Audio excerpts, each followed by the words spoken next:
Hey y'all, I'm Carrie, Hey y'all, I'm Mandy. and this is Monstrous.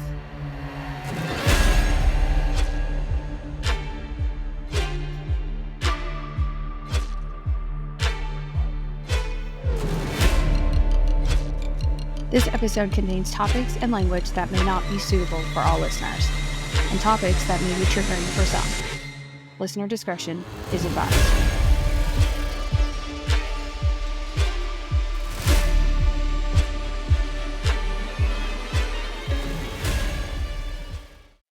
Okay, let's start. So we're going to take a left turn. We're going to take a left turn? Yep, from our last few episodes. Oh, God. We're going to veer left. Veer left. Okay, so we're not doing a true crime case this week. So some illegal shit happens, okay? But it's not necessarily true crime. Right. Okay, so I figured after the last few weeks, and then before we cover next month, because May 25th is Missing Children's Day, Right. we need to do something a little... Lightning. Exactly. So those are hard. We're going to do sort of like a palate cleanser, and then we'll probably do another one after those are done. Okay. Another light one? Yeah. Like a light case? Mm-hmm. So by the time this episode is over, those of you that have never flown in a plane may never fly in one. Okay, so with all the plane crashes that's been happening lately, now the ones that got over that, you're just going to go ahead and ruin it for them again? Yeah, pretty much. I mean, I didn't ruin it for anybody. I didn't do it. I'm just telling you what happened. You're just bringing it to light. So those of you that have flown, like us, probably think twice before getting on a plane again. You're going to make all ticket sales drop drastically. They're all going down. So some, their fear of flying is going to get worse, and some may develop a newfound fear. Oh, great. But either way, all of us, by the end, will be thankful for aviation laws and development. So I'm going to tell you about Juliane Koepcke and her free fall to the jungle. Oh, God. I'm going to tell you at the very top of this, as you've already said, you're going to say, oh my God, a lot through this. But it is a survival tale. So, no, in the end, that she does survive, but it's a long road to survival. Okay. So just keep that in the back of your head. I don't think we've covered a survival story yet. I don't think, no. Yeah, not that I can think of.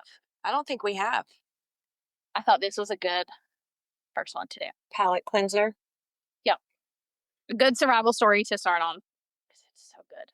I'm terrified of heights. But well, maybe her survival will help you get over that. I don't see how. Just wait till the end. Okay, we'll redirect after the end. Okay, so I can't remember where I originally heard Juliane's story from. But this one's been on our list since I made the list of cases to cover. So for a while. Yeah, which I have to show you those, by the way. The binders. Side note. Yes. I have to show you those. Okay. Anyway, back on track. It's a wild story. It's fucking nuts. I know you've been excited to tell it.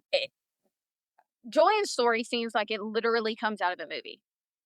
It seems like a plot line to a movie rather than being real fucking life. Right. But it actually did happen. It's nuts. So our case today is a story of a tragedy. It's about one girl's strength, hope, and her survival. It begins on December 24th of 1971.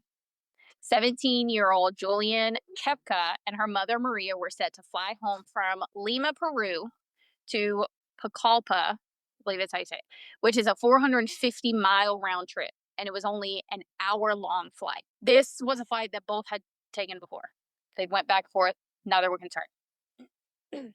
They were forced to fly on a different airline than they had originally planned. And this airline had a very long and horrific history of air disasters. In fact, the plane that Juliane, Maria, and 90 other people would board was the only plane that the airline had left because every other plane had crashed. Okay, so that's a big red fucking flag right there. I'm good. No. Before we continue, I'm gonna tell you what happens next, okay? So we have to start in October of 1954 when Julia was born. She was born in Lima, Peru to Mario and Hans Wilhelm.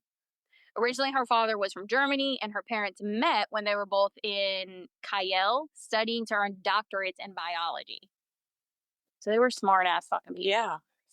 So her parents had focused and excelled in their studies of ornithology, which is basically the study of birds. They both primarily also focused on zoology, which Maria and Hans both would go on to graduate and have careers as zoologists. Once they graduated, they wanted to live somewhere where their degrees would be helpful, obviously. So they found that Peru would be the best place.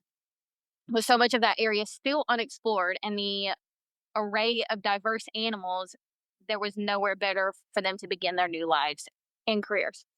So shortly after packing up and moving to Peru, they got married. It was very taboo at the time, okay? Because it's like the 50s. You didn't live together unless you were married. You definitely didn't move to a completely different country if you weren't married. So the whole thing is very taboo for them. Basically unheard of for a woman to have a doctorate, especially in the field of science. Even today, it's Right. still a male dominant field. But back then, there were no women in the field of science. Okay, then you couple this with the fact that Maria moved, like I said, with Hans to another country before they got married. It was a huge scandal. Like, who? Like, Oh my God. yeah. God forbid a woman get a doctorate and, live with a man before she's married. So Julian definitely got her strength, her determination, and her will from her mom.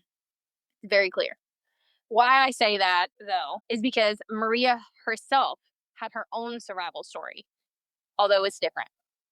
So in 1955, Maria was forced to take a 2-month excursion into the Amazon after a truck had hit a power line, which then hit Maria.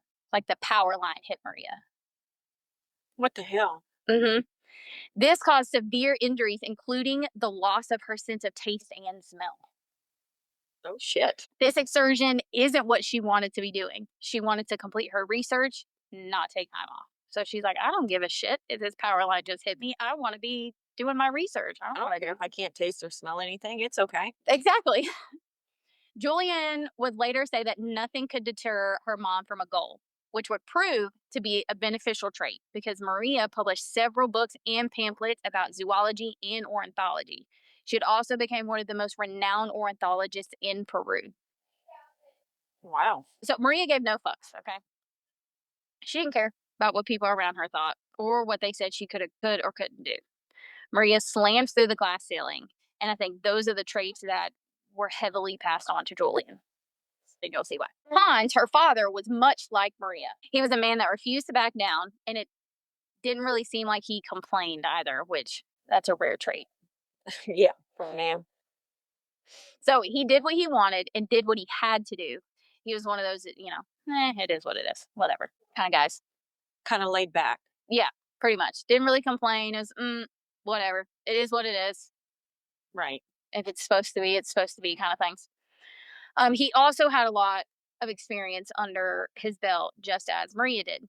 Between his hard work ethic and the adventures he went on, Hans was a very knowledgeable man. Julian would say that she was very impressed by her parents and that she was in awe of them. I would love if these two people would have been my parents. And you'll get why I say that. She had an amazing childhood. I wish it was mine. So Hans, like Maria, wrote well. He wrote books about zoology and animals. One book specifically is massive. It has over 1,600 pages, and it tells you everything there is to know about every animal in the rainforest. Damn. Yeah. He too also faced his own survival and perils in his own life. So in the 40s, Hans had been offered a job in South America, but he had to make his own way there without help from whoever it was that had offered him the job. So he decided to hitchhike alone through the Alps to get there. No, thank you. I'm good. Yes. No. Then later, while studying in Italy, he was kidnapped and held in a prison camp, which he was able to escape from. So her parents had very obviously built and lived amazing lives. Their Right. lives were full of adventure, discipline, perseverance, and passion.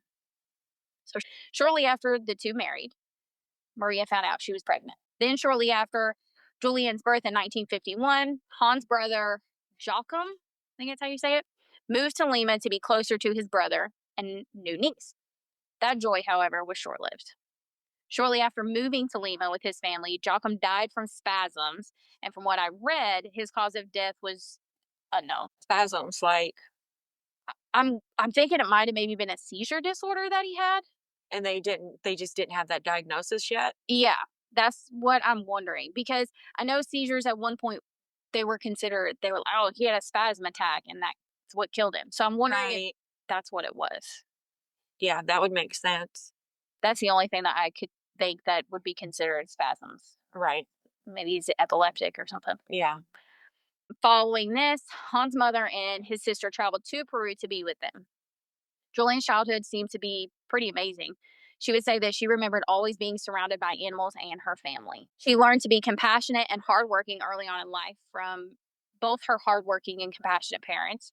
Julian would help her mother nurse sick birds and care for the chicks that lived inside their home, because her mother would bring in sick birds and nurse them back to health before she released them back into the wild. Oh, Right? That's so cute. so sweet. So that alone shows how caring her mom was. Right. And she passed that on to her daughter because she did that with her. She raised her doing that. So most people don't bat an eye at an injured animal. They have no empathy or care if an animal is hurt. And Julian seeing her mother care for them in the way she did, I think had a lot to do with who she became later in life. So Maria, Julian's mom, brought in hundreds of sick or injured birds. And Julian helped her nurse each and every one of them back to health. And not a single one died under her mother's care. Oh, wow. Yeah, That's crazy. that is not something I'd be able to do, let me tell you. Mm-mm. I can't even keep a plant alive. I can do that. So it's clear that care and compassion were very important in their household. Her parents, that although animals were amazing creatures, they could also be dangerous. And they made sure to teach her that. They needed Julian to know the perils that lurked within the Amazon rainforest. They taught her a love and appreciation for it, but also the vast dangers that were present as well. As young as 5 years old, they would take Julian on hikes with them through the rainforest. That'd be kind of cool, though. That's what I'm saying. I think that would be really neat. Like, she had such an amazing childhood. Just hiking through the Amazon rainforest. Like it's normal. So on these hikes, they would camp in simple tents or even just sleep out in the open in only sleeping bags. So that's how I grew up camping. Sleeping bags in a tent. People around here fucking have campers and shit. Yeah, we did ours with sleeping bags and tents too on the ground. I was like, oh, we go camping down at the river every year. That's not camping, okay? They call that glamping. It's a glamorous camping, is what they call it around here. Glamping. The fuck out of here with your damn bougie ass shit. Like, that is not camping. Okay? Yeah. If you can go in somewhere and sit on a toilet, you are not camping. Right. Okay? I grew up having to squat next to a tree when my grandpa looking out and make sure none of the little boys came running around. Yep. Had to bring on toilet paper or you used a leaf. Yep. But you had to check and make sure it wasn't poison ivy. Yep. Because I'm highly allergic to poison ivy. Just saying. Like, face blew up. Yeah, I blow up like a balloon because I'm allergic to it too. I'm allergic to it, but I'm not that allergic to it. I just get like real itchy. Yeah, I get real bad. I have to go straight to the hospital. But I think I've outgrown it the older I've got. But also, I haven't been in the woods or anything. It used to be like, I swear, like I could be by the woods and the wind could just blow and I'd swell up like a balloon and have to get rushed to the hospital. There's a lot of people that are like, I that used to be allergic. really bad. Where my grandpa lives, up there's a patch of, it's either poison ivy or poison oak. I can't remember, but one of the two grows right there in his yard. He always has to Cut it down. he burns it. Oh, burns it. Yep, you put gas on it and burn it. Mm-hmm. Yep, he has to do that every year because it grows back every year. Yep. Which you wouldn't think it would because it's red clay. You wouldn't think it'd be able to grow, but it does. Okay, anyway. So through those camping trips, she was taught how to survive in the harsh conditions of the rainforest. She learned what to avoid, what would help her if she was stranded or in danger, what things she could eat and what she couldn't, what things she shouldn't touch, how animals acted around humans when they were going to attack, how they acted when they were just curious about what you were doing, or just what you were, and how they behaved when they were used to being around humans. Because most wild animals are afraid of people. Right. They don't, like, they stay the fuck away. So she was taught from a young age how to survive and navigate the world in which she grew up in, one that very few people know anything about. And in a way, only those that truly know and understand it could do it. Her parents wanted her to always be prepared, to be able to make something out of nothing. That. And it is this reason that Juliane is still alive today. Although it seems like her parents were just out here, gallivanting and dragging their young daughter with them, they weren't. They were researching and helping the lives of the animals within the forest. And although it seems as if they had nothing because of how they lived their lives, they were actually well off financially. The family had a maid who Juliane had become very close with and is actually still close with today. Juliane has very fond memories of her childhood and has said that it was the people she was surrounded by that were the best kind of people. So just everyone around her were just amazing people. So when she became the age to attend school, she went to the Alexander von Humboldt School, which is a German Bavarian private school, which is located in. It is a very prestigious school and mainly catered to international students that were from fairly wealthy families. Here, she had friends, and like her childhood home life, she had very fond memories of her time here as well. According to her, she was a normal kid, she was happy, and she was healthy. Her parents had a dream, though. One they had held on to for a long time. One that would take their research and conservation passions as well as their skills to the next level. They dreamed of opening a conservation and research center right there in the Peruvian jungle. And like with everything else in their lives, they did it. In 1968, the couple was finally able to see their dreams through when they opened their facility, which they named Panguana. I believe that's how you say it. Here they planned to live deep in the Peruvian jungle for around 5 years while they studied the native flower and plant life along with the animals, which are called flora and fauna. Flora and fauna or fauna? Fauna. So flowers are flora. Mm-hmm. Animals are fauna. I didn't know that. How neat is that? Like, I'm just going to go see the rainforest fauna over here. So cool. Okay, anyway. So, like, the problem was that Panguana was far. It took several days of traveling through rivers, trails, and the jungle in order to get there. The trip was long and it was dangerous. During their travel, they would have to sleep wrapped in wool blankets on riverbanks, and they had to use their combined instincts and skills in order to survive the trip there. Damn. So it's like way right the fuck in the jungle. No, thank you. No, I'm good. Yeah. Julie would later say that at the time of this journey, she was 14 years old, and she wasn't really psyched about the idea of living in the forest like that. She said she loved being out there and doing what she did and learning everything that she did, but her parents' idea of living in the jungle wasn't exactly what she wanted, which exactly. Some people might. Tarzan. So she said, quote, I was less than thrilled by the idea of living in the jungle. I imagined sitting all day in the gloom under tall trees whose dense canopy of leaves wouldn't let a single ray of sunlight in. So luckily, because of the closeness she had with her parents, coupled with her adventurous and adaptive nature, she was able to find that she loved living in the jungle. It wasn't easy, though. They lived in a house that was set on stilts, and it had half walls and a canopy rather than a roof. The home was very high up because it had to be up due to the flooding that happens within the jungle, as well as to be able to be protected from predators. Living this far into the jungle, Juliane had to watch out for poisonous animals like spiders, snakes, and even frogs. Literally anytime she did anything. That'd be stressful. Right? Exactly. No, thank you. Right? No. He said you learned to adapt. No. Well, yeah, he is right, though, because eventually it would just become a routine. Like, you wouldn't even, you know what I mean? Like, it would just become an everyday thing. Like, you wouldn't think about it. Hold that thought. Shit, here we fucking go. At any moment, even while sleeping, she was surrounded by animals. Right. They were constantly removing these creatures from their house. If you're in my jungle, I'd be curious too. But first, before they could remove them from their house, they had to make sure they weren't poisonous. So, like, you are surrounded by even poisonous animals while you're asleep. Yeah, but it would become, you would be so used to it, though. You see what I'm saying? But what if you roll over and you accidentally touch a poisonous dart frog? You're done. Yeah, you're done. That is so stressful. But you would get to the point where, like, you wouldn't be scared about it. And you know what I So, mean? like, I'm good. If you see a spider in your bathroom, I'm good. Yeah, you're used that's to it. that's just like now. Like, Mm. you I'm terrified of fucking spiders. Keep that shit the fuck over there. I'm good. No, thank you. I don't know. I'm trying to help you out, but it's not I'm working. no. I'm terrified of spiders. Can't do them.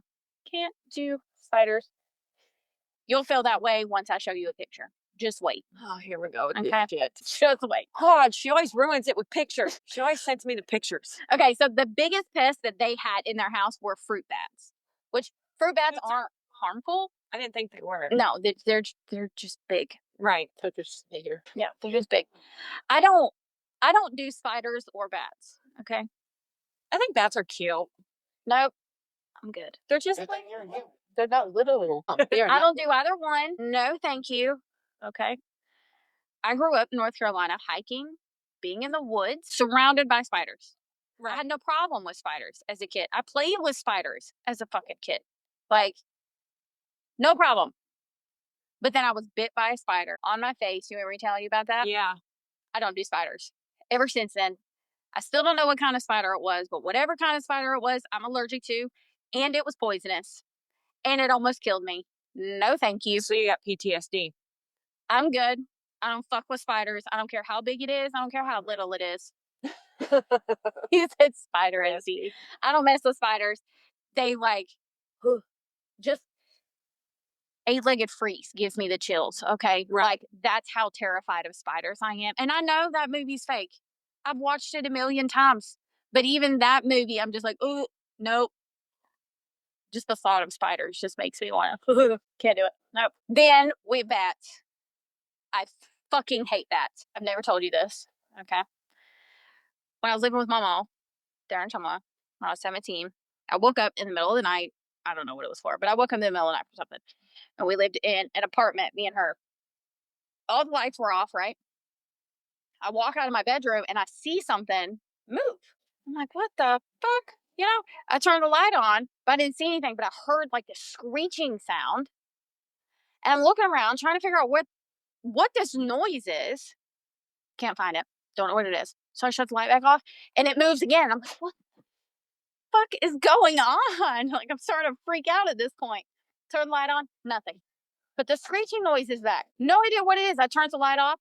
I turn around to go to my room and whatever it was flew at my face. So you swear it's a bat. It was a bat. It was a bat because I dropped down and I'm screaming. Mama can tell you this happened. I'm not even playing because I woke her and the guy that I was dating, because Mike and I were not together, dating at the time, woke both of them up out of a dead sleep because I'm screaming. Okay. They will come running out to see what's freaking wrong. I don't know what it was at that point. It was just whatever it was flew at my face. Like, it tried to fucking eat me, dude. Like, well, we look over. There's a little bat on the fucking wall in the living room. A bat tried to eat my face. So now you got PTSD from bats too. Yep, I don't do bats. I'm good. No, thank you. Like, I'm not scared of them. I just don't fuck with bats Right. because a bat tried to eat my face. I'm good. I don't think it was trying to eat your face. Yes, it was. You weren't there. That is true. You don't know. Speak on it. Justified. It tried to eat my face. Scared the shit out of me. Like, I'm not gonna lie. Which, mind you, I was also half asleep. That did not help That the didn't help it. situation Right. at all. It was awful. Okay, anyway. Now that we've talked about how spiders and bats traumatized me, let's Get back to the case. Okay, so obviously they had no electricity, no running water. They did that because they didn't want any modern devices or noises that would scare the animals. Right. Which I don't know if I could not have. Well, they're in the Amazon rainforest. They could bathe in the rainforest. Yeah. Yes. Never mind. They could bathe in the rainforest. So anyway, so Juliane had prepared her entire life for this. And every day, not only were her skills being put to the test, but she was learning new ones as well. During this time, she and her parents had got even closer, and they taught her everything they had to in order for her to be able to survive on her own had something happen. But every day making sure she could live out on her own. Yeah. Then in 1970, that way of life for Juliane had come to an end. While this far in the jungle, Juliane couldn't attend a normal school, obviously. So she's being homeschooled. But after a year and a half, the powers to be began to raise concerns that she wasn't getting a proper education. Because, you get to decide my child is proper education. Of course. Yeah. So these powers told her parents that if Juliane didn't return to Lima to attend a regular school with a regular curriculum, they would not allow her to graduate. Damn. Yeah. That's bullshit. Even though she's learning valuable things, like she's learning shit that nobody else is. She's doing science. She's doing history. She's probably doing math. Mm-hmm. You think about she's doing all the core classes that she would need and more. Survival. I mean, if you honestly think about it, she's doing everything. She's just not learning it how you would learn it in school. She's actually doing hands-on. Yeah. And I think that's what the problem was, is she wasn't learning it in the way they wanted to teach it. Exactly.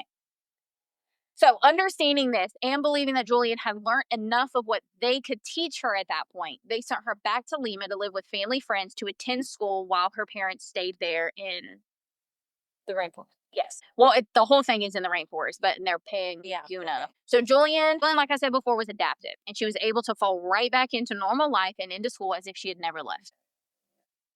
Power to her, because I don't know if I could ever go from living a year and a half in the rainforest to be able to just go right back into normal everyday life. I don't know if I could do that.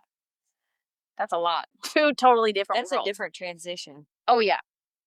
Two totally different worlds. So the following December of 1971, Juliane had crushed her schoolwork, and she had been able to earn all of her credits and grades in order to grad, which she would do on December 3rd of 1971. So they're like, oh, well, she can't graduate. She's not learning. And yet here she is. Crushed it. On time. So she obviously couldn't wait for graduation or for the Fiesta de Promoción. I believe that's how you say it. I'm not sure though. So this was a party that the school threw to celebrate the graduating class. So kind of like, like here in America, we have prom and graduation parties. It was like that. Maria had joined Juliane in Lima that November to spend time with her, and the two had planned to fly back to Koepcke, where they would then celebrate Christmas together before Maria traveled back to Panguana to be with Juliane's dad. Originally, Maria was supposed to leave a few days prior, but Juliane had wanted her to stay for graduation, so she did. I mean, it's her only daughter, you know what I mean? Right. So Maria's first choice for their airline was Fawcett Airlines, but due to the holiday and only a day away, there were no available flights. The only remaining option was to fly with Lanza Airlines, with Lanza being the only airline besides Fawcett that flew to Koepcke, and having tickets available, she had no choice but to book the flight. Yeah, I had to make sure it was still going. There's the airline. I don't know why the fuck they were still operating, but they were. I had a long and bad history of crashes, faulty planes, and other mishaps. Hans was horrified once he learned that they would be flying with this airline. He insisted that they cancel their flights and fly with a different airline, even if it meant that they had to stay another day and fly back on Christmas Day instead. Hans did not want them anywhere near that airline, but Maria wanted to get home. She told Hans not every plane is going to crash, and she kept their tickets for December 20th. So before we continue, I'm going to give you some background on Lanza Airlines, okay? Okay. This company, like I said before, had a horrific history that started in 1971 that spanned back 20 years. In April of 1966, only 3 years after its founding, their first crash happened.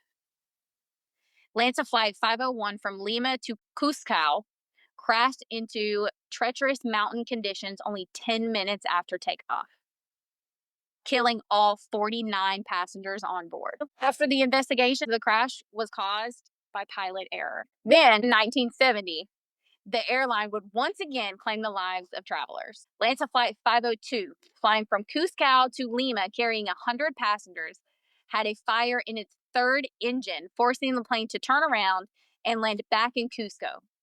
but they would never make it. The engine became engulfed in flames. It descended quickly into the valley, then crashed into the mountainside above a village. After the plane crashed, its fuel caught fire. Everyone on board died except for the co-pilot, who was found in the cockpit badly burned. The crash and its fire also killed 2 farm workers on the ground. Oh, wow.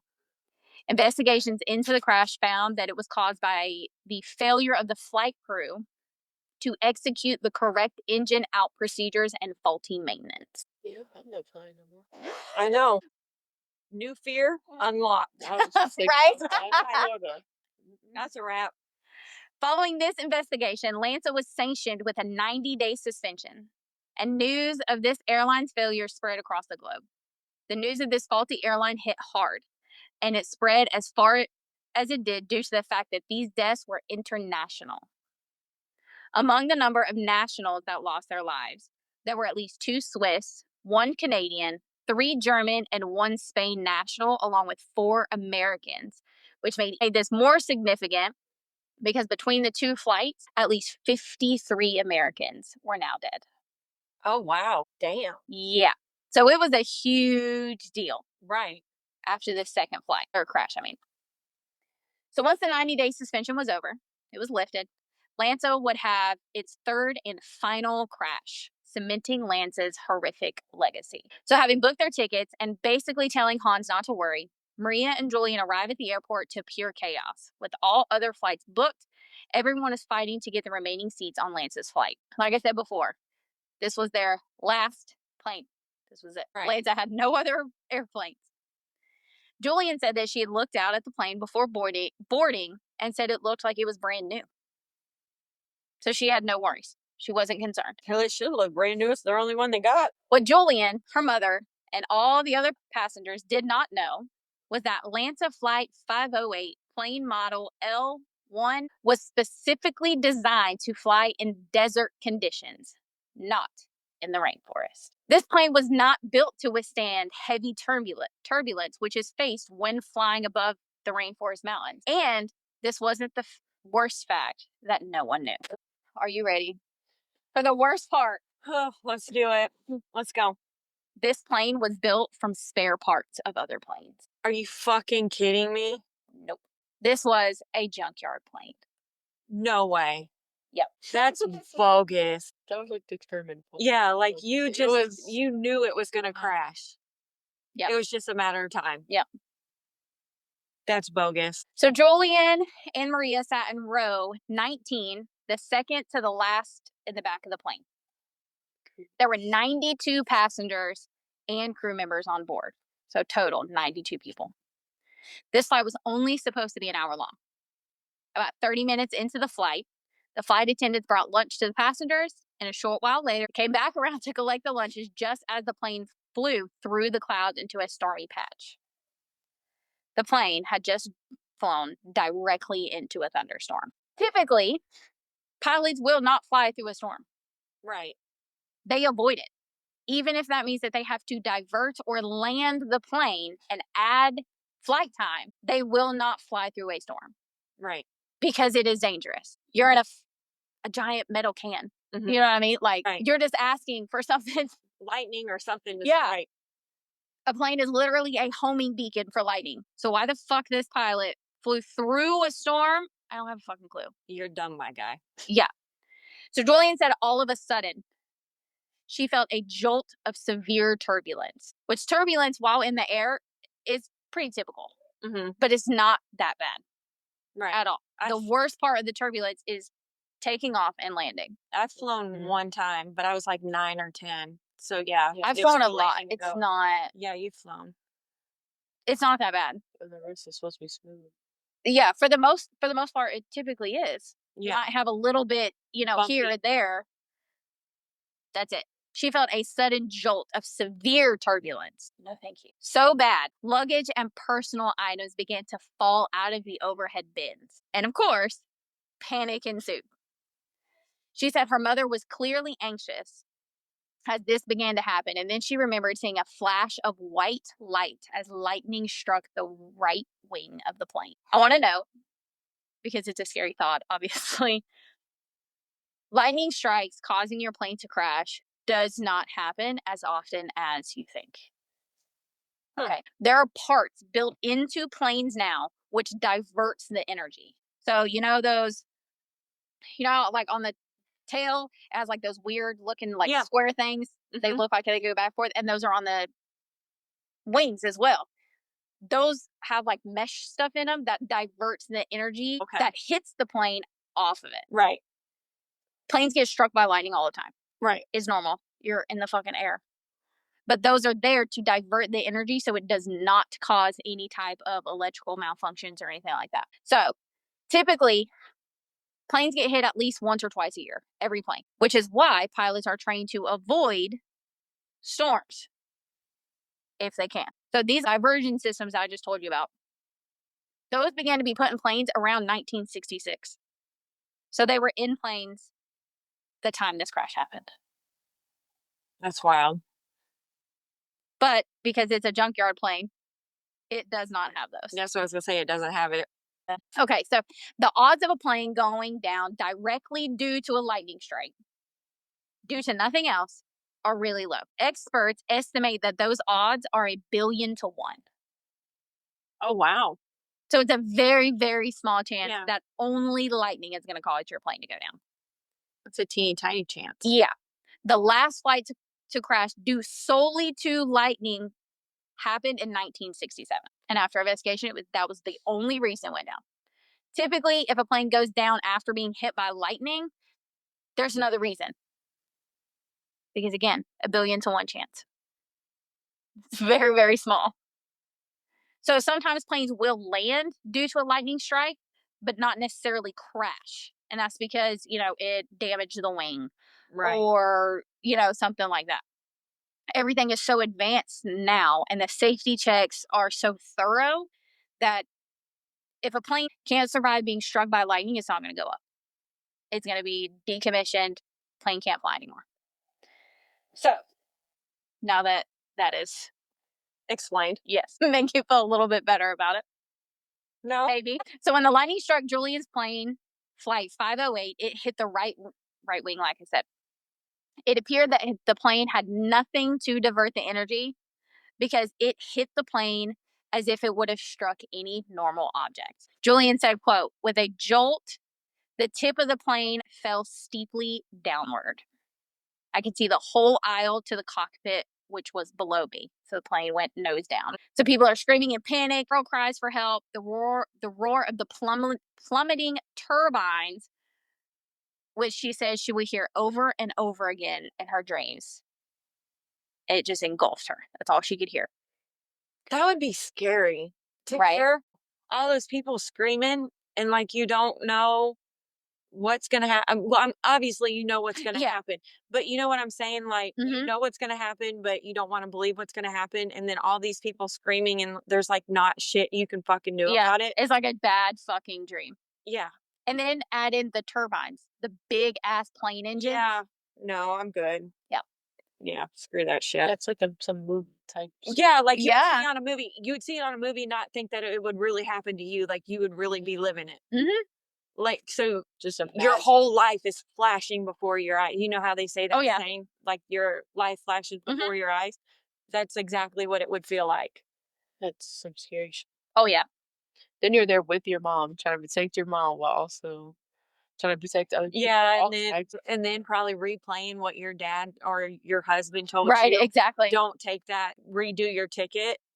And she's like, not every plane is going to crash. Yeah. And then so you're reliving that in your... Yeah. Yep.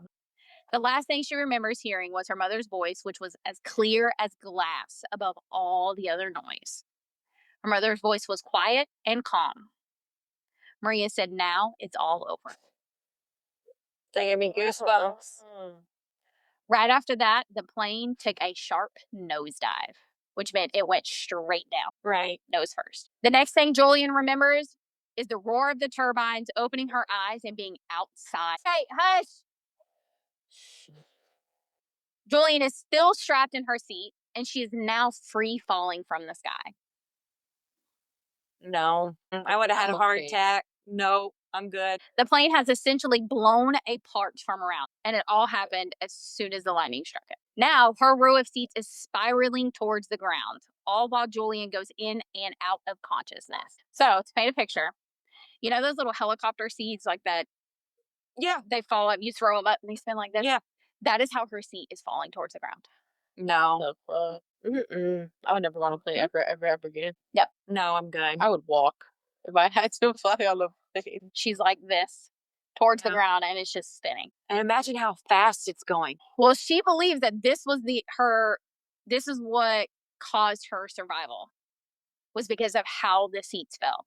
So after the plane fell apart around her, rather than the road just plummet, it flipped sideways or upside down with the heavy side downward. So the side that she's sitting in.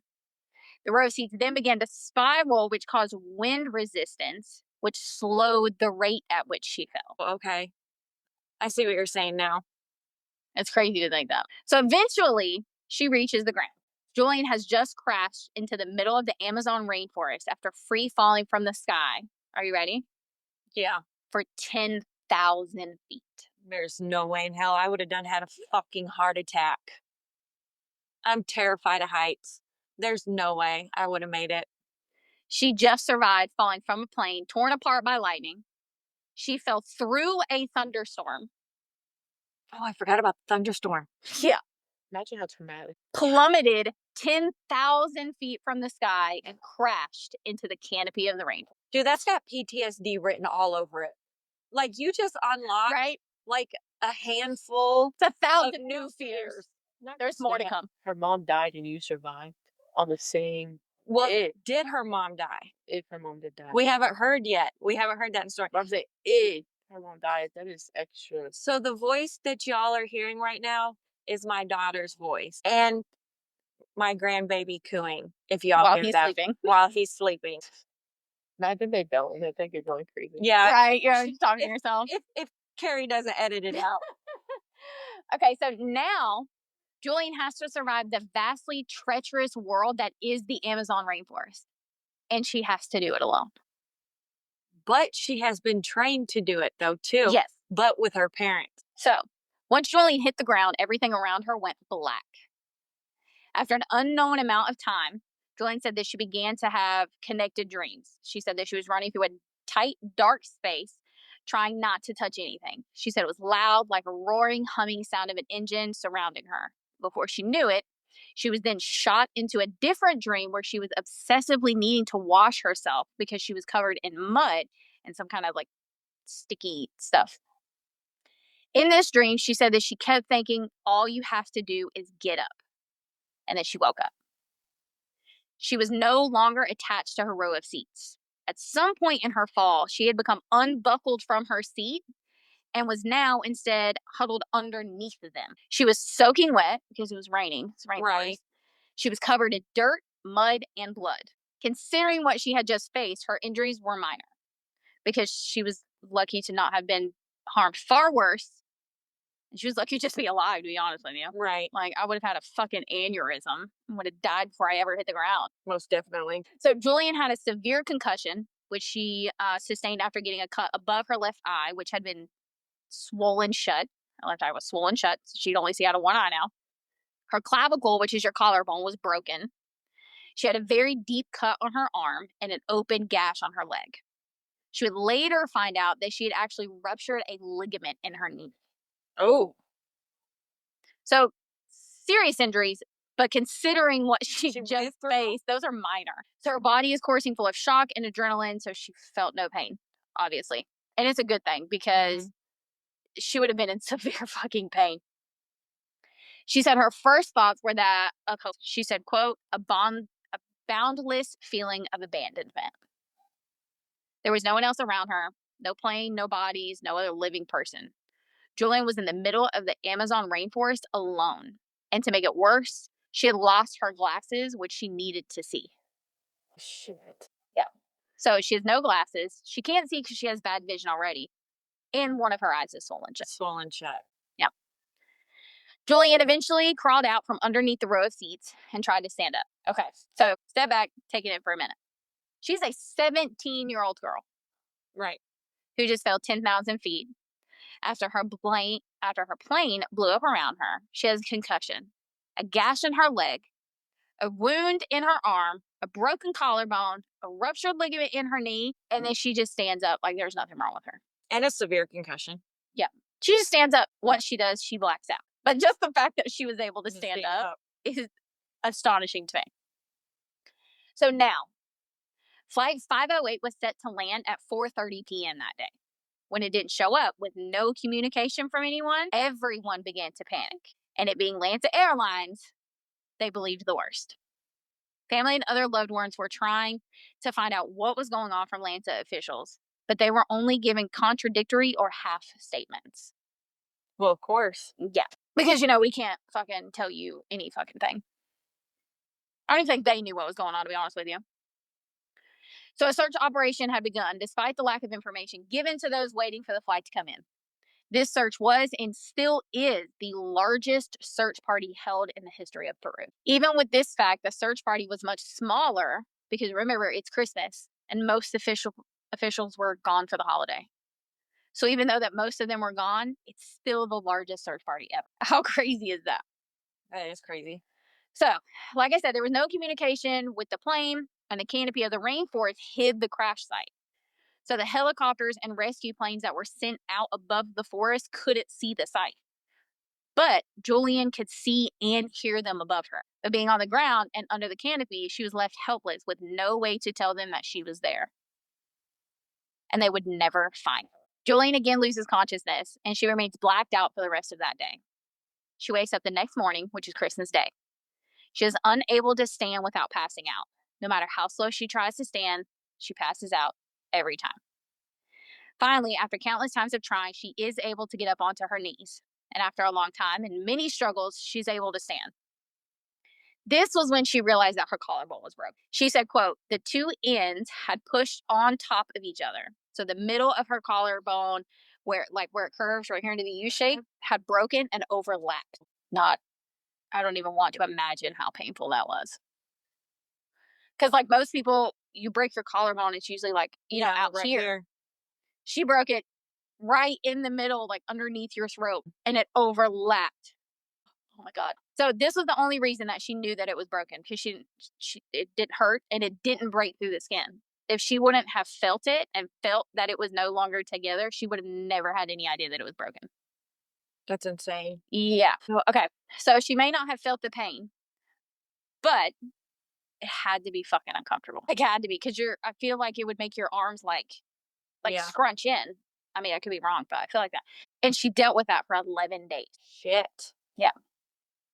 Which she says she was shocked that she didn't feel any pain. That's like queer shock, because it should have been fucking painful. So, anyway, once she stood and she assessed her surroundings, and she confronted the fact that her mother, who had been sitting right next to her on the plane, was nowhere to be found.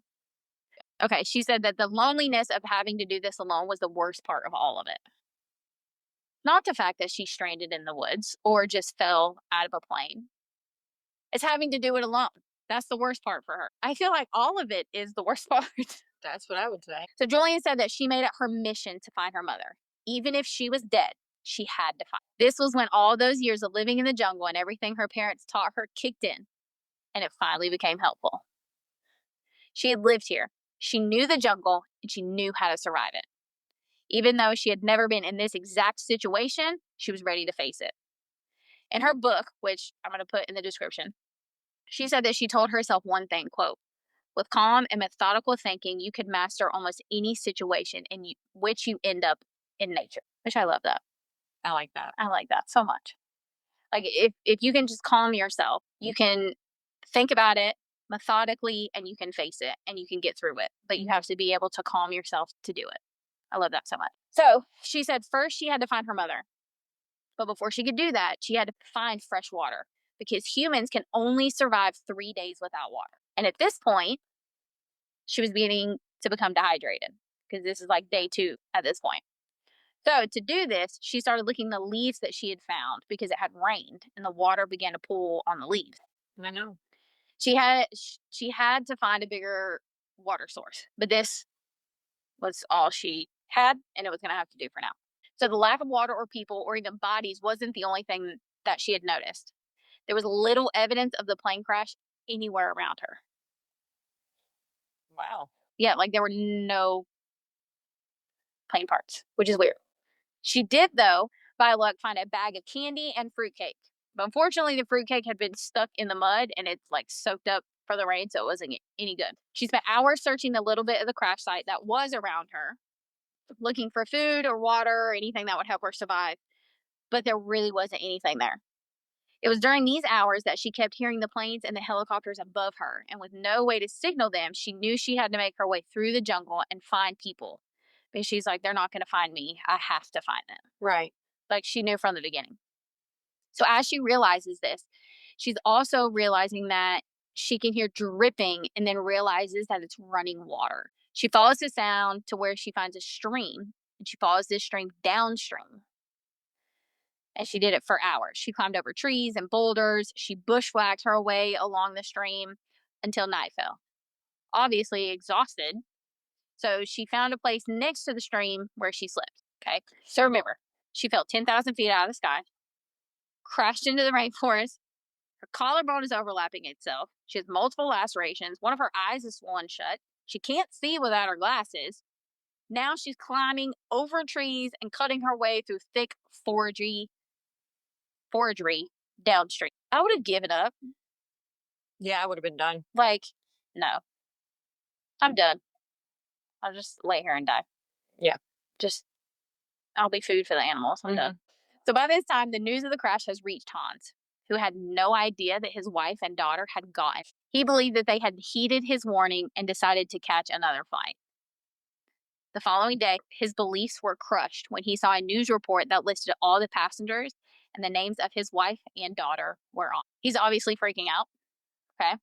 Then put yourself in Julian's shoes, knowing that her dad didn't want them to take that flight, not knowing where her mom was or what happened to her, that her mom just wanted to get home to Hans. Both were just filled with all the fucking things, you know?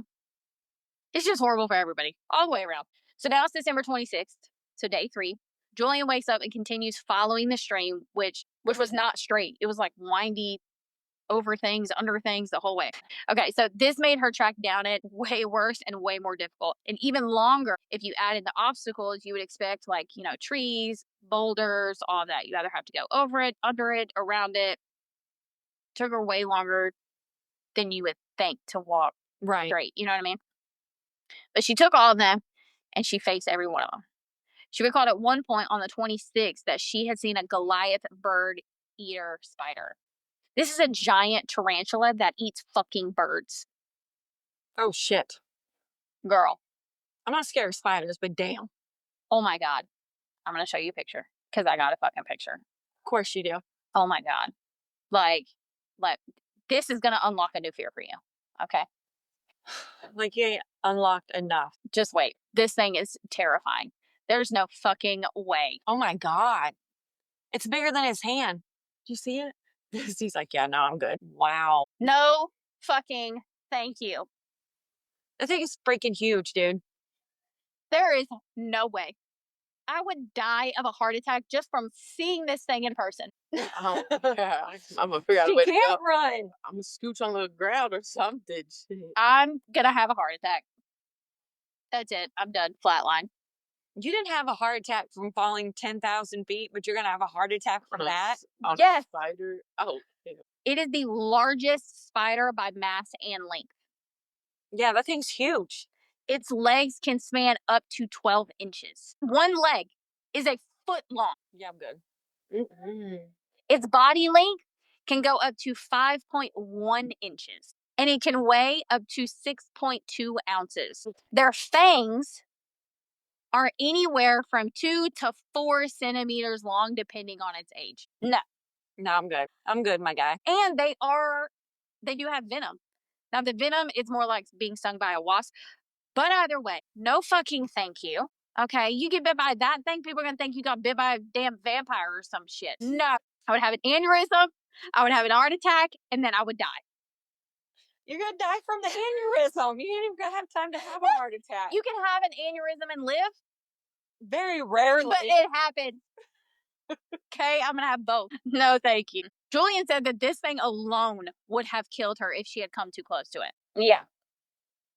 So she's having to go through this long ass walk, watch out for these giant ass spiders, okay, bigger than a grown man's hand, other insects and predators, because this the Amazon rainforest. They got jaguars, poisonous dart frogs, electric eels, piranhas, anacondas, and black caiman.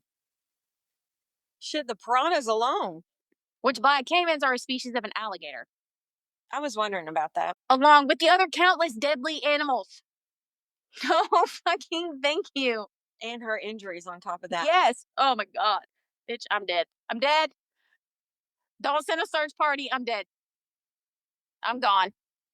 Ain't no fucking way. Like when I say she is a badass, she is a badass. She is for real. She's the new G.I. Jane. Right, exactly. Okay, so throughout her entire journey, she can hear the planes above her, searching for Flight 508. After hours and hours of following the stream downward, it opens up into a big river, which Julian goes into. Okay, not around. She wades into the river thinking, okay, I'm going to float down river with the piranhas, the caiman, and the damn electric eels. Can't. But she's like, I'm just, current's going to take me down, take her to people. I get the logic. I get the thinking. Right. But the animals in the water, like, That you can't see. exactly. I'm okay if I can see them. It's the ones that I can't see that freak me out. It's like I don't know. The animals on land is dangerous. The Amazon land is very dangerous. But the water has to be more dangerous because in the water, like I said, they have anacondas, caimans, piranhas. They also have bull sharks. I didn't know that. Bull sharks can live in both salt water and fresh water. They're one of the most dangerous sharks. Right. They're very aggressive. And they will bite you just to bite. Yep. So she had found one of her slippers. And so she puts it on her foot. And as she's wading through the water, she's like rubbing that foot along the ground so that like to kick anything that she can't see. Because like caiman, they'll dig themselves into the sand. By doing that, it stirs them up, which I don't know if you want to do that. So I was gonna say, do you want to stir that up? I don't know. She knows more than we do. Right? Like I don't know, would it come up and just try to bite you, or would it swim away because you've just fucking kicked it in its face? I'm not sure. Right. But I don't know if I want to do that. Then she'd also found a walking stick that she poked around the water in front of her.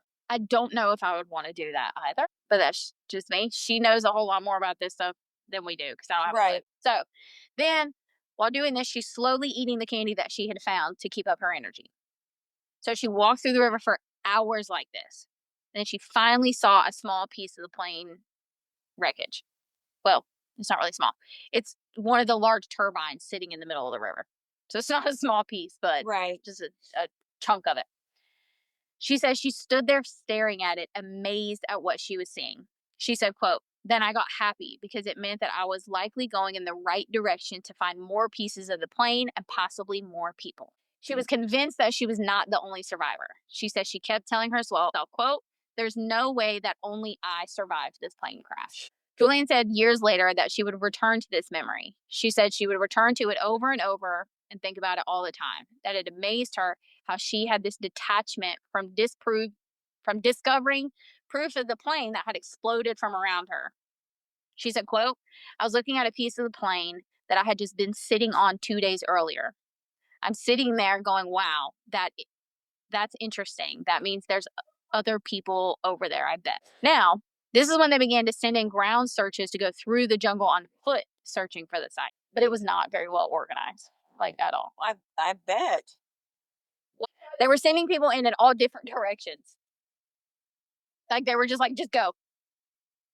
It was not like cut into a grid or they were just, here you go, be free. Watch for the spiders and the piranhas. Yeah. Into the wild you go. Okay, so, they're getting false leads. They're getting shitty tips to where people are saying that the plane went down. Because of all this, the government issued a media blackout in order for their guys to be able to do what they had to do without getting these shitty ass people calling in with this fake report.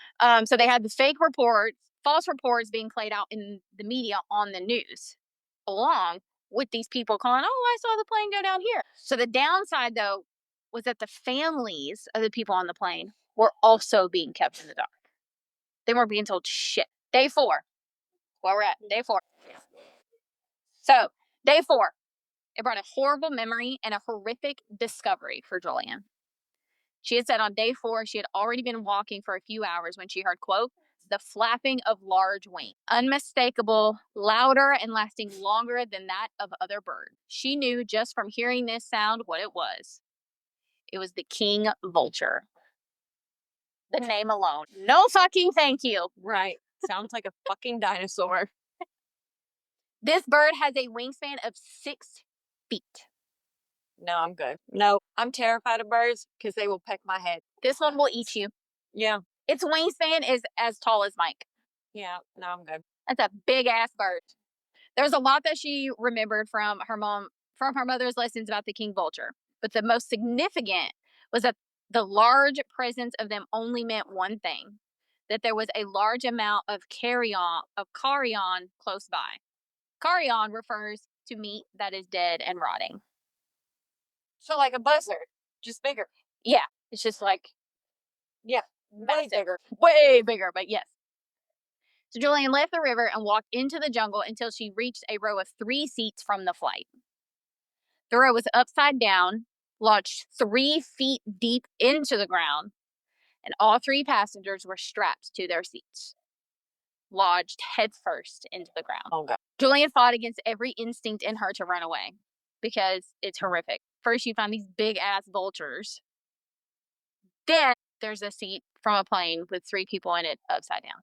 So instead of running, she went closer because even though she knew none of them were her mom, she had to make sure.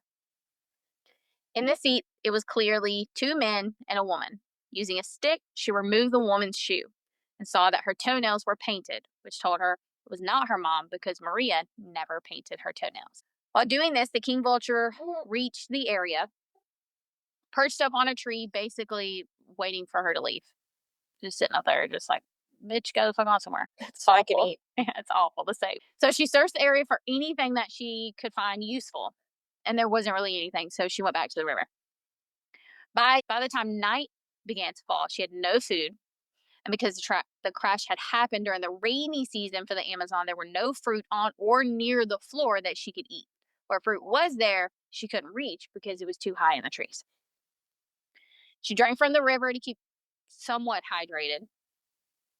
I mean, it's gross water, but better than nothing, I guess. So she's now exhausted and extremely hungry. She comes across a barrier of driftwood and tangled weeds at this point, which are possible to climb. So she has to leave the river again, which was difficult and dangerous.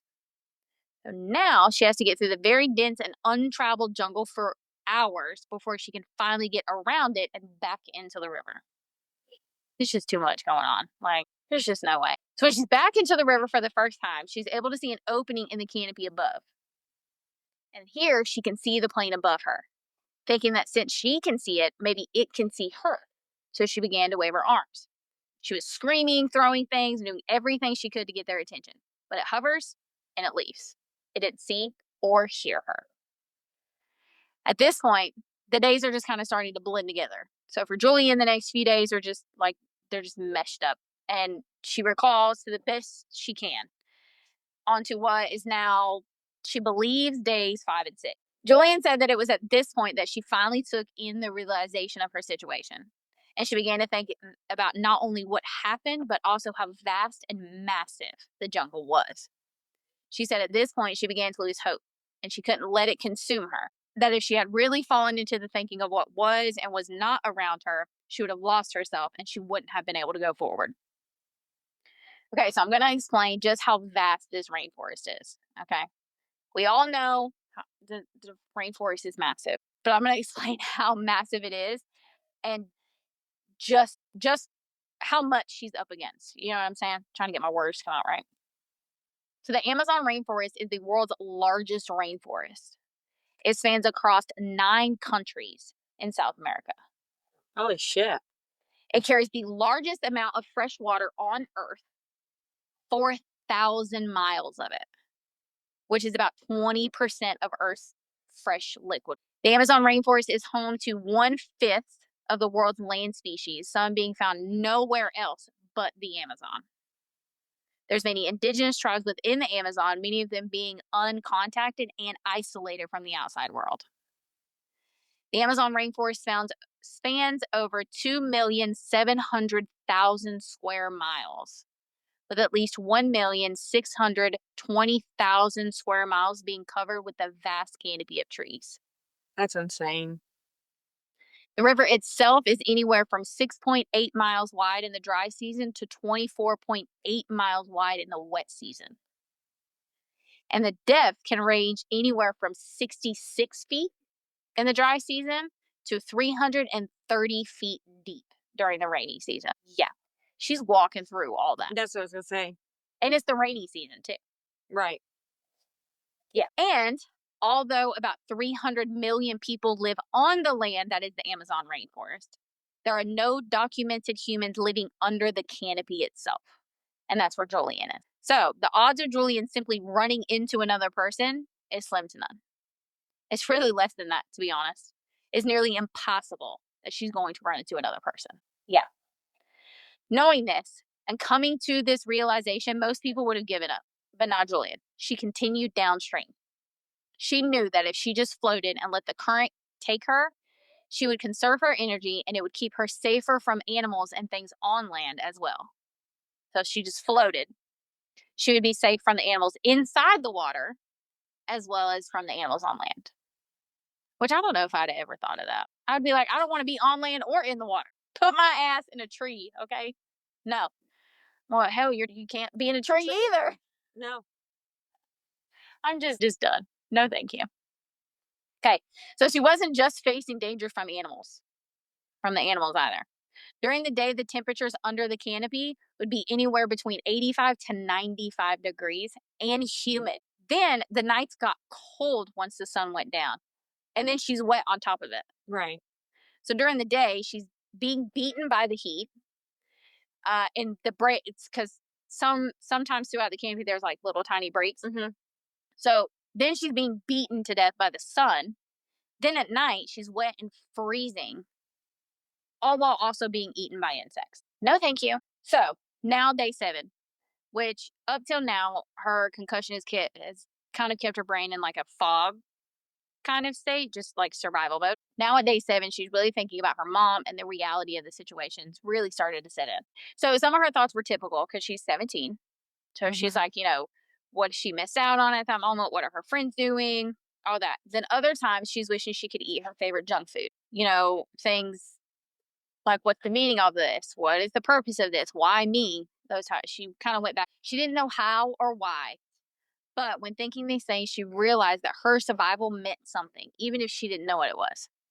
She believed in that moment that this wasn't by accident. She was meant to be doing what she was doing. She didn't like it. Jesus Christ. She didn't like it. But she was also, I didn't just survive 7 days in the Amazon rainforest alone to just die now. So she's like, at this point, I've gotten this far. I have to keep going. I can't give up now. She's like, I'm meant to be here. It's all for a reason. And it was that moment that she decided that she was going to get out of there. She was going to live a meaningful life, and she was going to contribute to the world. She still believed, though, that there had to be more survivors. There was no way that she was the only one who survived through the crash. What are the odds of that?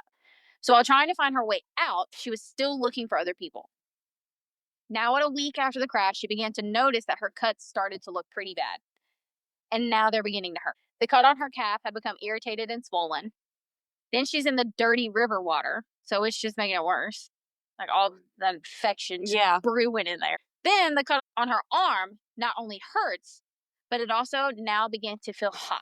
So that shit's infected. But it's on the back of her arm, so she can't really see it. But if she strained hard enough, she could kind of see it. So she finally managed to at least get a decent look at it. And it was much worse than she thought. Are you ready to be grossed out? You're not showing me a picture, are you? No, I'm not showing you a picture. I'm going to describe it. Okay. Are you ready to be grossed out? Yep. Maggots had begun to burrow into the wound. And there's my mom. And bot flies had laid eggs inside the wound, most likely while she was asleep. Those things creep me the fuck out. The whole thing just did. Oh. She knew she had to do something because if she allowed the maggots to continue to burrow their way into her arm would have to be amputated. She tried to pull them out herself by molding a piece of metal into a pair of tweezers, but she couldn't get them. So she gave up and continued downward. Yeah. So like I said, Julian knew the jungle well. She grew up in it. She knew how, all the animals were. She knew the jungle was more afraid of her than she was of it. I don't know about that. I'm pretty worried about the jungle at this point. Yeah. So she also knew that animals kept their distance, like we said before. As she makes her way farther downriver, she begins to see animals that she would normally not see. Ones that would normally stay hidden are making themselves aware that they are there, seeming to watch and follow her as if they're curious. This told her these animals had probably rarely or possibly never seen a human being before. Their lack of fear was evident of that. And this crushed her spirit and hope in getting out of there, because now she knew that she was completely cut off and isolated from everyone else. Because these animals don't fear humans.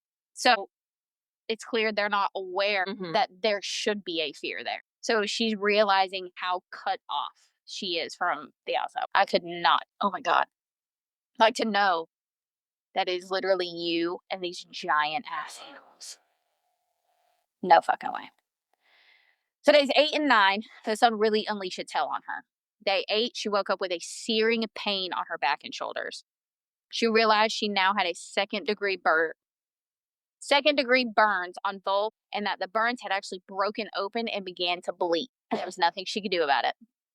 So while in massive pain and bleeding, she continues on. Day 8 is also the day that she began to hallucinate as well. She kept being sure that she was seeing houses in the distance. She also kept hearing chickens, but it was just jungle birds around her making noises. This would break any other person, but for Juliane, it pushed her even harder.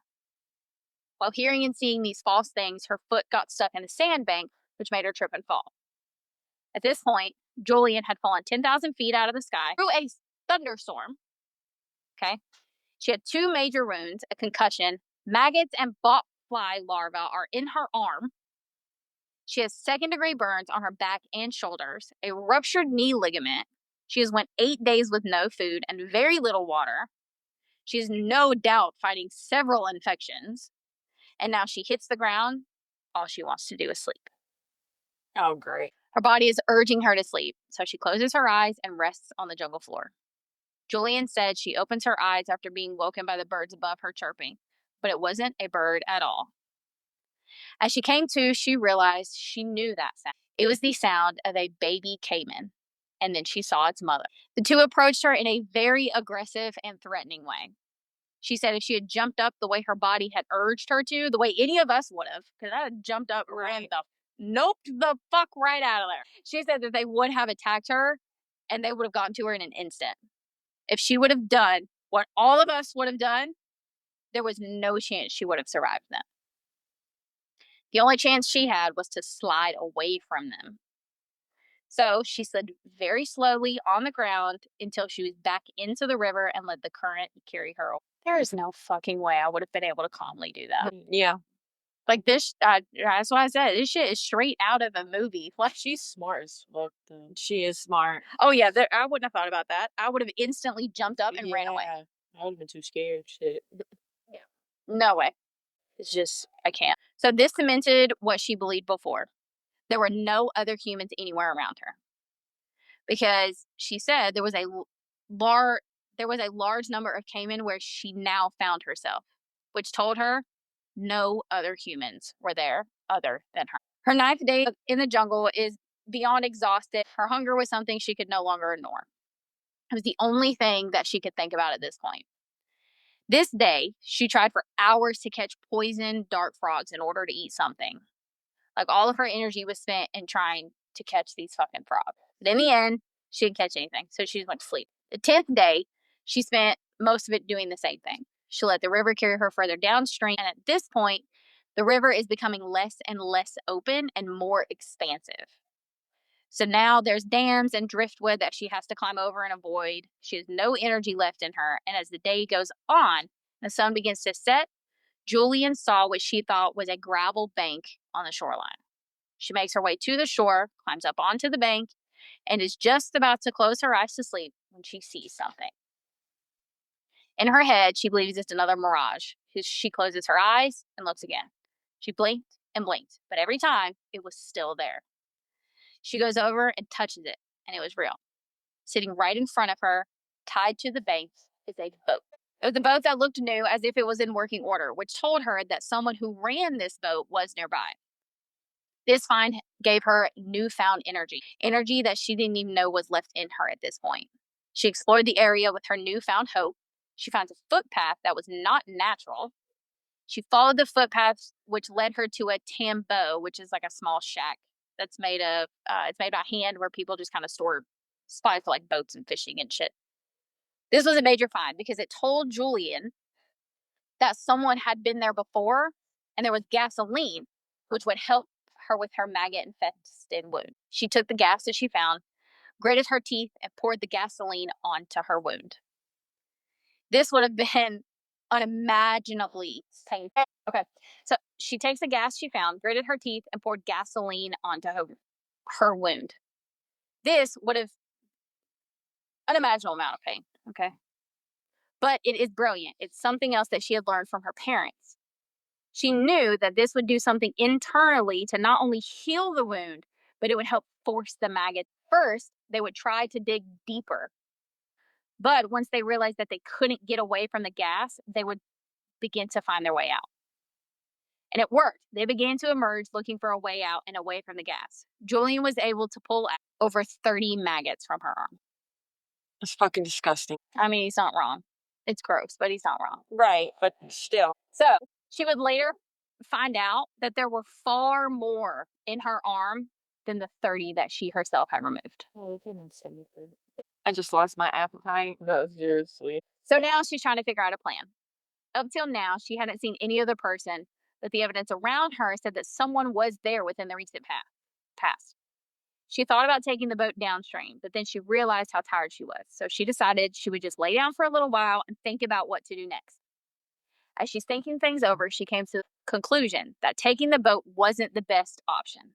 Because, yeah, it would help her, but it could potentially leave someone else stranded in the Amazon rainforest, and she couldn't do that. She wrote later, quote, "I cannot possibly save my own life and jeopardize another's." So she took a tarp from the shack, she laid on the banks of the shore, and went to sleep. Now day 11 hits.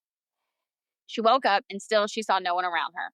Then suddenly, she was hit with a depressing thought, one that hit her like a ton of bricks. The tambos were often used by hunters or lumberjacks while in the jungle, but then they would be left and abandoned for months, sometimes even forever. This was when she made the decision to continue floating downriver, hoping that she would come across a village or something that showed people were near. So, as she's about to get back into the river, it began to rain. Her lack of food and water, her exhaustion, and the fact that her body is fighting off numerous infections, it seemed impossible for her to even move. She didn't have much strength left in her. So since it was raining, she decided to stay inside the shack until the rain passed. That afternoon, the rain finally stopped. And since no one had yet to show up at the tambo, she decided it was time for her to move on. But her body wouldn't stand up. She decided to stay and rest for another day before moving on. She's at a bad place at this point. She hasn't eaten in over 6 days. She's only been able to drink dirty river water. She's been bitten all over by numerous insects. She's exhausted because when she tries to sleep, these bugs just buzz around all over her head. So she can't sleep well. She's wet. She's cold. She has sunburn, all kinds of fucking injuries. Now her brain's messing with her. She starts thinking that other people did live, but they stayed where they were. And because of that, they were saved. Her mind is telling her that she was the only one left because she left the crash site. And now she was stuck in the jungle forever because of her decision to leave that site. So now her head's just fucking with her. So she laid there in the shack for most of the 11th day. trying to catch anything that she could eat. There were frogs all around her, but she couldn't catch any of them. Her lack of food really began to shut her body down. But as twilight began to seep in and another day in the jungle starts to pass, she hears it. Voices in the distance. She sits right up, and as soon as she does, her mind tells her that she's hearing things. It's another auditory hallucination. But she keeps hearing those voices, and they sound as though they're getting closer and closer. Then suddenly, 3 men emerge from the jungle. The men jumped back in shock when they saw her inside the shack, which, Well, yeah. yeah, exactly. Like, you don't go to your shack expecting to see a person sitting inside of it. These men had heard about the plane crash, and looking at her, they were like, holy shit. It was hard for Juliane to realize that she had been saved. But quickly, she regained her composure and said to the men in Spanish, quote, "I'm a girl who was in the Lanta crash. My name is Juliane." These 3 men were forest workers, and they had quickly brought Juliane to safety. They took her to their camp, gave her food, clean water, dry clothes, helped her tend to her wounds the best that they could, obviously, including removing more maggots from her arm. They praised her for staying at their shack rather than moving on. They told her that if she had moved on, she would have never been found because the rainforest, as you went further out from where they were, got more and more uninhabited. You just go deeper and deeper into the jungle. And they told her, based on what they saw of her, she wouldn't have made it much farther. They told her that her body would have given out by the next day. Wow, that's wild. These 3 men weren't set to return to the shack that day either. They had decided to go back to make sure that the boat was still tied up after the rainstorm. If it hadn't been for that rainstorm, they wouldn't have returned. She right away asked them about other survivors. This was when Juliane learned they had yet to even find the crash. As far as they knew, she was the only survivor. She asked about her mother, and they told her, no, you are the sole survivor. They want to know what happened, and she's, how she survived, all that. So she tells them her story. They in turn tell her about the massive search that had been going on. She explains how she could hear the planes, to which the men were shocked at how close the search party had been to her. And they believed that everyone on board had all died. They told her the next day, after she got some sleep, they would take her to Terna Vista, where someone could give her proper help and medical care that she clearly desperately needed. Juliane knew that she was safe, but she still couldn't sleep. Shortly after Juliane was found, it was on the front page headline news worldwide. Of course, lies were spread by the press trying to make her story even more sensational, which, they didn't have to fucking do that. Right. Like, the whole thing it's amazing just by itself. You don't need to add shit to it. So they were her saying that she had made a makeshift raft, had lived on it for 11 days, that she woke up under 3 other dead bodies. Times had actually gave a fake quote from Juliane saying that she had said, quote, "I felt a sensation of emptiness, but I don't remember anything else until I woke up on the ground with 3 bodies on top." She didn't say that. That is all false. So in the days of her rescue, the press began to turn on. Of course. They began to say that she ran away from injured passengers who could have been helped. That is false. Thankfully, for the majority of people, they celebrated her in the fact that she had been found alive. In order for Juliane to return to civilization and get her help, the 3 men traveled for 11 hours by boat. Once they arrived in Terna Vista, she was taken to a hospital where she got the much needed medical attention, including medicine for various infections that she had. They then flew her Oh, no.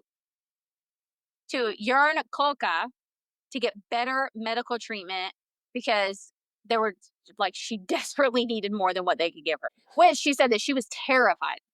It was 2 weeks since she crashed in a plane. She said she was beyond terrified, but she says she was so exhausted, she had no strength to fight them on it.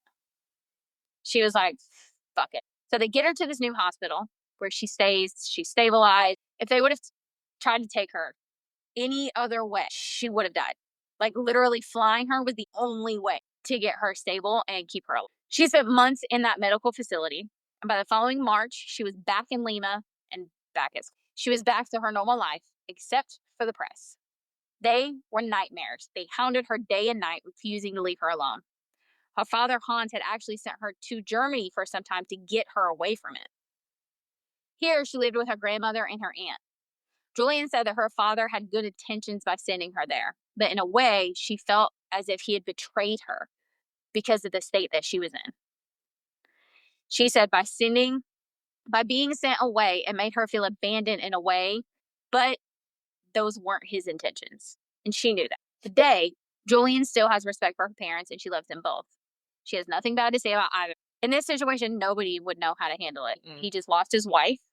His daughter was just through this massive traumatic thing. Like, how do you deal with all of that? And then it's kind of, you're looking at, she survived, but my wife didn't. You know what I mean? That's a sticky situation to be in. So in 1974, Hans left Peru for Germany. Everyone that knew him said after the crash and the loss of his wife, he was never the same. Hans died in 2000 at the age of 87. Juliane said the relationship she had with her dad had changed after everything that happened, that it never really fully recovered, and she understood why. Later, Juliane would learn that she was the sole survivor of the crash. When the site was later found, thanks to Juliane leading them there to where she landed and where she had found the turbine from the plane, they had discovered the bodies of every other passenger, and they were able to bring them home. They found evidence that at least 17 passengers had survived the initial crash. But because of their injuries, they died shortly after hitting the jungle floor. One of those initial survivors was Maria, Juliane's mom. But she was nowhere near Juliane, and she never would have found her on her own. Juliane said when she learned this, it crushed her knowing that her mom did survive it initially. And no matter what she did, she would have never been able to get to her. That's sad. So, of course, an investigation is done. Right. What the fuck happened? So the investigation told them that the pilot in the plane was under a ton of pressure to keep on schedule because things had fallen behind before the holiday. So instead of diverting around the storm or landing into a path, as they should have, they went right through it. The plane, despite how it looked, was in terrible shape. Because like I said before, it was built from parts of decommissioned planes. Atlanta Airlines was shut down after this. Good. They should have been shut down before this. Yeah. So now for a decade, Juliane did not return to Peru. At this point, she was a PhD student and had the opportunity to study Amazonian bats in Panguena,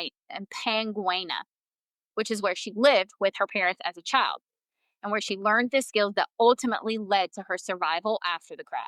And she took that opportunity, and she spent 18 months there finishing her dissertation. Wow. In the 1990s, she returned to the crash site with director Werner Herzog, who was supposed to be on LANSA Flight 508 with his film crew. But because of the chaos at the airport, he decided not to fly. Could you imagine being like, I was supposed to be on that plane? Right. Yeah, it's just straight through right there. She said this return is what made her realize how bad she wanted to return to the jungle and how she wanted to preserve her parents' legacy. She said this was when it hit her that, quote, the jungle caught me. It saved me. It was not its fault that I landed here. After her father died in 2000, Juliane became the director of Penguena. In 1999, director Werner filmed and released a documentary called Wings of Hope. In it, he traveled to the crash site with Juliane. They walked the crash site, visit where she was rescued, and all of her stops along the way. She tells her story and about all the emotions she felt, her pain and numbness, the times she thought she couldn't go on any longer. She talks about how the loneliness and isolation are unmatched to anything else. As they go through, she stops sometimes picking up pieces of the plane that are still scattered around the jungle today. Oh, wow. They visit Koepcke, where in a cemetery, many of the passengers that died on Flight 508 are buried. There sits a big memorial with the graves all around it. There's a map inside the memorial that traces with a dotted line that leads from the crash to Terna Vista, where Juliane was healed.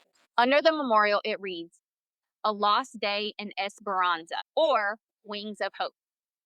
All 71 passengers and all 6 crew of the plane's crew died in the crash, with only Juliane surviving. Today, Juliane is married. She lives in Munich and works as a librarian at the Bavarian State Collection of Zoology in Penguena. She spent decades in Penguina building it up and making the facility and institute larger. It's really more like a conservation now than an institute. And that's it. That is Juliane Koepcke and her free fall to the jungle and how she survived it. That was a good one. She went through hell. I told you it was a good one. I would have gave up. There's no way. I would have been dead when I hit the ground. Yeah, it would have been a wrap for me. That'd have been it. Yeah, I couldn't have went. I would have done about a big ass spider, about a big ass animal. No, I would have died going through coming down from the plane. Yeah, I would have had an aneurysm and died. Yeah, it would. Then if I lived through that, I would have had an aneurysm, a heart attack, and died from that big ass spider. She's strong. She's badass. Oh yeah, she's definitely badass. Yeah. Be alive and tell your story. Yeah, and to go on through all that, she gets back on a plane. Yeah, and then still injured, went through all that, and then you get back on a plane 11 days, 12 days after you. And she still flies today. Yeah, no, I'm good. You can have that. That's all I'm saying. She fell out of the sky, 10,000 feet through a thunderstorm. Yeah, and she still got back on a plane. No, I'm good. I'm cool. No way in hell. Your life don't look that bad now, does it? Sure in the hell don't. But I bet you now I ain't going nowhere unless I can drive. Oh yeah. Next time you complain, right? Think about Juliane. And this is why I'm scared of heights and shit. This bullshit right here. No, I'm good. Hey, it rained outside. Now we're talking about storm. Okay, so next month our cases are they're gonna be rough. They're a little rough. Yeah. Yep. That the kids one, right? Next month? Yep, because May 25th is Missing Children's Day. So each week next month, we're going to cover a missing children's case. It's going to be hard, but they're important. Something that should be brought awareness to. I have 2 where the missing child was found. They were returned home safely, and 2 where they were not. Because in most cases, they're not found. Right. So our first case, I'm going to start with one where they're found. Try to start on a good note of sorts, if you want to call it that. Then we're going to go into, we're going to have some statistics and like all of that that I normally have for you. Right. Then we'll go from there. And then on the 26th, I might cover 2 different cases. Haven't exactly decided yet if I'm just going to cover the one or if we're going to do 2 that episode. I haven't. We still got stuff. I haven't quite decided that yet. But that one's going to be a double abduction, an official. Yep. We'll dive into all that stuff, which those are rare, by the way. I bet they are. Yeah.